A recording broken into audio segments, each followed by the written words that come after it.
Good afternoon, Madam Mayor, City Council members, and staff. My name is Jer'ri Scott, and I live here in Tampa. I have come to bring to your attention a challenge that educators and children face in early childhood education programs. I am a seasoned educator at the Place for Early Childhood Development. It is a reality that early childhood is a political issue, and the programs are held accountable to produce results.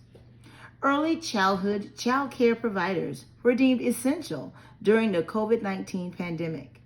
Unfortunately, we were only essential to essential workers and their children. All the other children were forced to stay in their homes, void of social interactions outside of their immediate family. The only outlets for many of these socially hungry children were to watch TV and play video games. 3 years later, as these children are reintroduced back into early learning programs, they are missing something: social skills and the ability to form secure adult and peer relationships. According to Lisa Fox at the University of South Florida, professor and chair of the Department of Children and Family Services, children are more anxious and show more problem behavior in the classroom. There was a 2-year-old child at one of the centers where I worked in 2020. He was 12 months old and he was just starting to walk when COVID hit. He had to stay home with his grandmother, and she could not keep up with him most of the time, so she had him in a playpen all day long. Fast forward 3 months to when the centers are now allowing the return of some children. This child is back, and now he has trouble walking. He does not speak, but he hits and bites all day. Teachers refused to work in the classroom with him because he would bite and hit them too. The parents were called on numerous occasions, but nothing was done. When new teachers were hired for this toddler classroom, they would quit the same day. I felt so sorry for this child because he was trying to communicate something and no one was willing to listen.